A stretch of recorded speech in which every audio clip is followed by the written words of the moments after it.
जदीद अदब की सरहदें, जल्द दोयम, मजमून नंबर 11, जिसका उन्वान है शायरी एक आसमानी जुनून। समाअत फरमाइए। शायरी शऊर से होती है या विजदान की दुनिया से ज़हूर करती है। यूनान के कदीम फ़लसफ़ी इसे एक किस्म का आसमानी जुनून समझते थे। बाज़ लोगों ने इसे एक किस्म की मिर्गी बताया है, एक आसमानी मिर्गी जिसमें इंसान शेर कहता है। अफलातून ने एक जगह ये भी लिख दिया है कि शायर अपने दिमाग से बाहर जाकर शेर कहते हैं। शायरी हमेशा पुरस्रार समझी गई है, मगर कुछ लोग ऐसे भी होते हैं जो उसे सरासर शऊरी समझते हैं। ख्वाजा मीर दर्द का यह कौल तो आपने सुना होगा कि शायरी रियाजी का समर है, मगर आतिश की इस फिक्र के बावजूद कि शायरी का काम लफ्ज़ों के नगीने जुड़ना है और शायर दरअसल एक किस्म का मुरस्सा साज है। हमारे यहाँ ऐसे लोगों की कमी नहीं रही जिन्होंने शायरी को नवाए सरोज समझा, और कई दूसरे अहम शायरों ने कहा कि शायरी इल्हाम है। गोया शायरी के बारे में सोच विचार करने वाले लोग दो किस्म के हैं, एक वो जिनके ख्याल में शायरी सिर्फ शऊर से जन्म लेती है, दूसरे वो जो ये समझते हैं कि शायरी नवाए सरोश है। इन दोनों किस्म के लोगों के दरमियान किसी समझौते का इम्कान नजर नहीं आता। अक़लियत पसंद लोगों ने और मार्क्सी नक्कादों ने उसे शऊरी अमल कहा है, लेकिन वो लोग जो अक़लियत रैशनलिज्म को हर्फ हाकिर नहीं समझते, बल्कि अक्ल के अलावा विजदान को भी ज़रिया इल्म समझते हैं और विजदान को हैवानों की जिबिल्लत के बराबर पस मकाम नहीं देते। वो ये कहते हैं कि जमालियाती अमल बुनियादी तौर पर विजदान से ताल्लुक़ रखता है। फ़िराक़ साहब कहते हैं, फ़िराक़ एहसास की ऐसी रियाजत, हकीकी शायरी भी है बड़ा काम। एहसास की रियाजत से क्या मुराद है?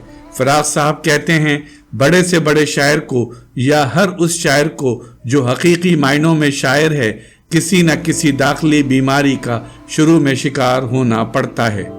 इस बीमारी से लड़ना इसकी अदबी ज़िंदगी का मकसद होता है। इस लड़ने का मतलब ये है कि जो शदीद असरात शायर की ज़िंदगी में एक और नाकाबिल बर्दाश्त इंतशार और जानलेवा कर्ब पैदा कर चुके हैं, शायर इस इंतशार और कर्ब को विजदान की मदद से हम आहंगी और सुकून में तब्दील कर दे। फ़िराक़ साहब कहते हैं कि हज़रत मोहानी की अमली ज़िंदगी बहुत से इश्तराकियों के मुकाबले में ज़्यादा सियासी रही है, लेकिन इनकी विजदानी ज़िंदगी पर जिनसी मोहब्बत का गलबा रहा है। जज्बाती और विजदानी तौर पर इंसानियत और ज़िंदगी के कुछ आदर्श और मिली ज़िंदगी के कुछ मकासद इक़बाल पर हावी रहे हैं। ऐसे मौज़ूआत जैसे आज़ादी, इनकलाब, इश्तराकियत, मुसावात, एक नई तहजीब की तख्लीक व तामीर, इन सब मौज़ूआत से लाफानी अदब उसी वक्त पैदा हो सकता है जब शायर या अदीब की विजदानी ज़िंदगी और उसके जमालियाती एहसास और फ़नकाराना सलाहियतें इन मौज़ूआत से पुरखुलूस ताउन कर सकें। फ़न में पहला और आखिरी सवाल खुलूस का होता है। यही वजह है कि कई सौ बरस तवील उर्दू इश्किया शायरी में कामयाब शायरों की फहरिस्त में गिने चुने नाम ही आते हैं। मीर के 100-200 शेर ऐसे हैं, शायद इससे ज़्यादा नहीं, जिनकी शेरियत को दूसरे इश्किया शायरों के कारनामे नहीं पाते। ये सब खुलूस विजदान का करिश्मा है। फ़िराक़ साहब ने शायरी के लिए एहसास की रियाजत, जज्बात, विजदान और खुलूस विजदान को अहमियत दी है, उरूज़, ख़याल, ज़बान और शऊर को नहीं। बहरहाल शायरी के माखज़ के सिलसिले में ये दो मुतज़ाद नुक़ाते नज़र मौजूद हैं।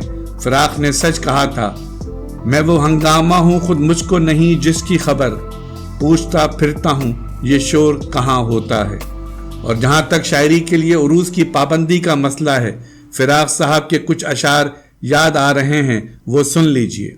अहले रज़ा में शान बगावत भी हो ज़रा, इतनी भी ज़िंदगी न हो पाबंदे रस्मियात, पैदा करे ज़मीन नई आसमां नया, इतना तो ले कोई असर दौर कायनात।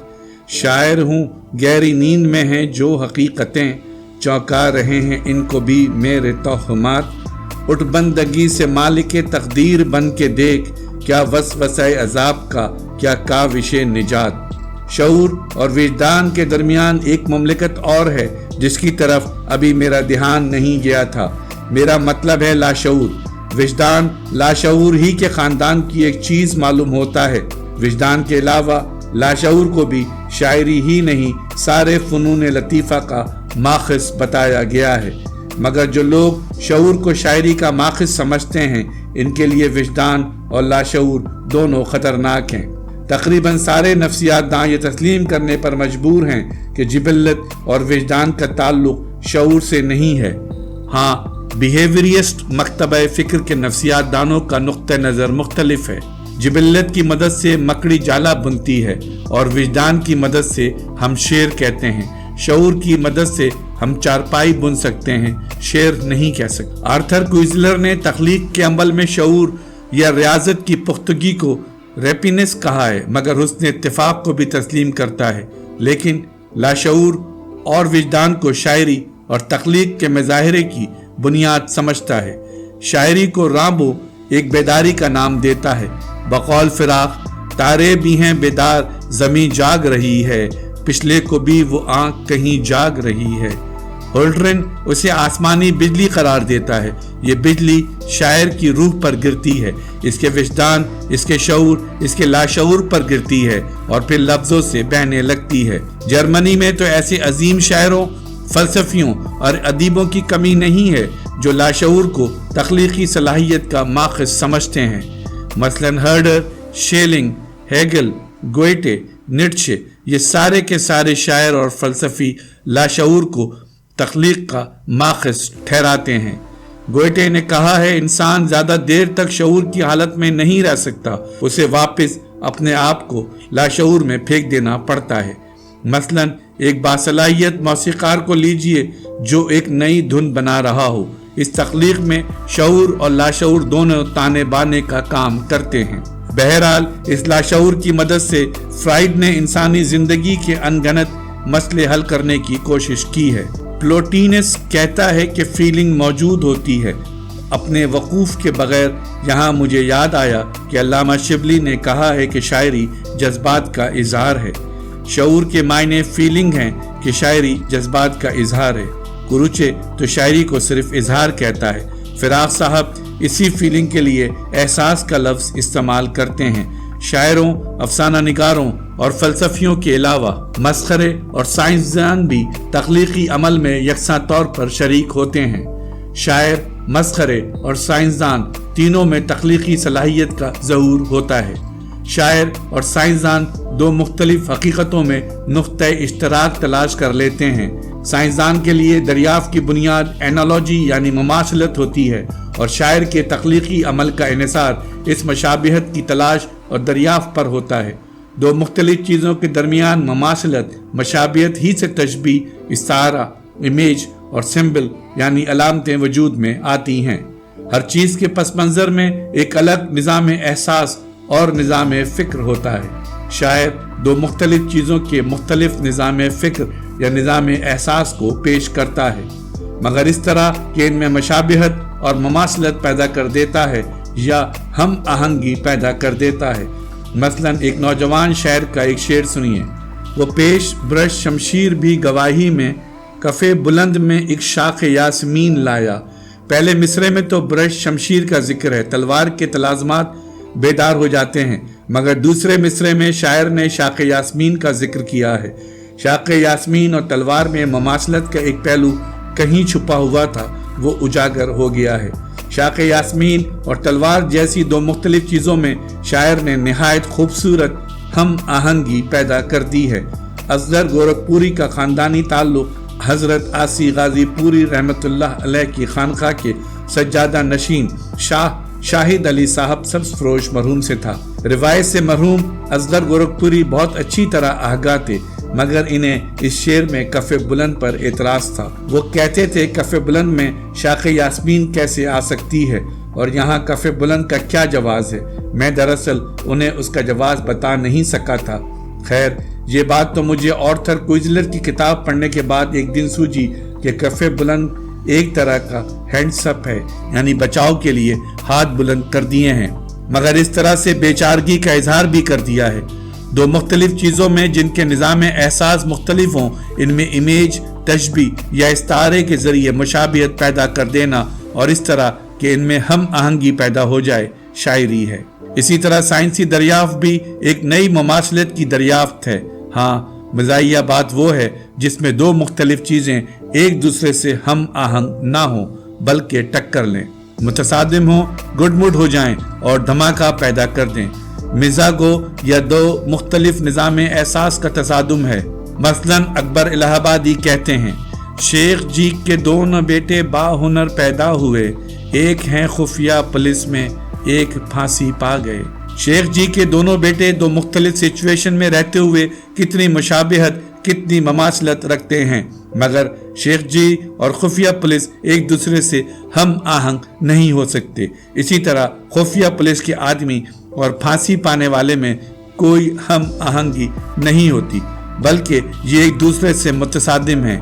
इसी धमाका और तसादुम से मिज़ा और बुल अजबी पैदा हुई है, मगर इसे शायरी भी समझना चाहिए, क्योंकि शेख जी की हरकतों में और उनके बेटों की हरकतों में एक ममासलत भी है, एक मशाबियत भी है। लुत्फ की बात यह है कि ये दोनों शेख जी ही के किरदार का साया मालूम होते हैं। मिज़ा दरअसल पैदा उस वक्त होता है जब किसी आला तर चीज़ को पस चीज़ के मुकाबले में गिरता हुआ दिखाया जाए। जब रूह पर मादा की फतह दिखाई जाती है तो हम हंस पड़ते हैं। जब किसी को हम जन मुरीद देखते हैं, बुखील देखते हैं, तो हमें हंसी आती है। मोलियर के ड्रामों के मिज़ा की कामयाबी का यही राज मालूम होता है। अगर किसी अच्छे भले आदमी की टोपी हवा में उड़ जाती है तो हम हंस देते हैं। शायद हम आला चीज़ों को आला रूप में देखना नहीं चाहते, कीड़े निकालकर खुश होते हैं। लेकिन खूबसूरत चीज़ों की शिकस्त, आला आदर्शों की शिकस्त, अजीम हौसलों की शिकस्त इंसान में ट्रेजिक सेंस भी पैदा करती है। फराग साहब के यहाँ यह एहसास कितना नाजुक है। गुले सरक्श को देखा है मैंने मुरझाते, फराग पिछले पहर मल गिजे सितारों में। खैर, जब शायरों के साथ साथ मिज़ा निगारों और साइंसदानों की बात चल निकली है तो जरा आइंस्टाइन का कौल भी सुन लीजिए। वो कहता है कि मुकम्मल शऊर एक ऐसी इंतहाई हालत है जो कभी हासिल नहीं की जा सकती। शऊर के अलावा नीत्शे ने कब्ल शऊर को तस्लीम किया है और एक दूसरे साहब ने उसे ज़ेली आगही भी कहा है। ये ज़ेली आगही या कब्ल आगही की हालत शऊर की हुक्मरानी भी करती है। शऊर की रोशनी और लाशऊर के धुंधले इतने आसान नहीं हैं कि हर शख्स इसकी पूरी आगही हासिल कर ले। एक आदमी आ गया और उसने कोलरेज को 1 घंटे तक फंसा रखा। जब कोलरेज अपने कमरे में आया तो उसे बड़ी हैरत हुई कि वो इमेज जो उसे ख्वाब में बल्कि नींद में नजर आ रहे थे अचानक इसके हाफजे से महव हो गए। अब उसे अपनी पूरी नज़्म में सिर्फ 8-10 मिसरे याद रह गए और बाकी सारे इमेज मिट गए। जैसे किसी चश्मे के पानी पर जो अक्स होते हैं वो सारे के सारा चश्मे में एक पत्थर फेंक देने से मिट जाते हैं। कोलरेज फिर नज़्म मुकम्मल करता है जिसमें कहता है, झील की दुनिया जो इस कदर खूबसूरत थी मिट गई और हजारों छोटे छोटे दायरे फैलने लगे। हर छोटे दायरे ने दूसरे दायरे की शक्ल बिगाड़ दी। ठहर जा ए नौजवान, ठहर जा, इस चश्मे का पानी हमवार सतह फिर हासिल कर लेगा और वो ख्वाब की दुनिया, वो रोशनी फिर वापस आ जाएगी और खूबसूरत शक्लों के टुकड़े कांपते हुए वापस आ जाएंगे, मुत्तहिद हो जाएंगे और एक बार ये झील फिर आईना बन जाएगी। बहरहाल इसमें शुबा नहीं कि शऊर से तख्लीकी अमल की तौजीह नहीं हो सकती, चाहे ये तख्लीकी अमल साइंस में हो या शायरी में या तंज़ो मिज़ा में। शऊर के साथ इत्तेफाक का जुज़ भी शरीक होकर शऊर को तख्लीकी अमल का माखज़ बनने से रोक देता है। मुझे अलीगढ़ का एक वाक़या याद आ रहा है जो मैंने किसी बाज़ौक़ अलीगेरियन से सुना था। वो कह रहे थे कि अलीगढ़ यूनिवर्सिटी के मशहूर ज़हीन तालिब इल्म पिंटो ने अलीगढ़ यूनिवर्सिटी की किसी इमारत की छत पर ऊंट को चढ़ा दिया था। शायरी के अमल में अगर कोई नक्काद या शायर शऊर को बहुत ज़्यादा अहमियत देने लगे तो ऐसा लगता है कि इसकी शायरी की छत पर ऊंट चढ़ गया है और उतरने के लिए छत पर दरवाज़ा ढूंढ रहा है। बहरहाल ऊंट तो ऊंट होता है, अगर छत पर चढ़ गया तो उतर नहीं सकता। ऊंट पर भरोसा नहीं करना चाहिए और उसे छत पर नहीं चढ़ना चाहिए। मेरा ख्याल है कि शायरी के मामले में शऊर पर ज़्यादा भरोसा नहीं करना चाहिए। مگر وجدان کو بھی شاعری کے ایک تخلیقی عمل کا ماخذ بتانا ایسا ہی ہے جیسے اونٹ کو ریگستان میں چھوڑ دینا، جہاں سے پھر اس کا سراغ نہیں مل سکتا۔ بہرحال میں اونٹ کو چھت پر چڑھانے کی بجائے ریگستان میں چھوڑ دینا بہتر سمجھتا ہوں۔ فراق نے سچ کہا تھا، فراق انسان سے کیا فیصلہ ہو کفر و ایمان کا، یہ حیرت خیز دنیا جب خدا بھی ماسوا بھی ہو۔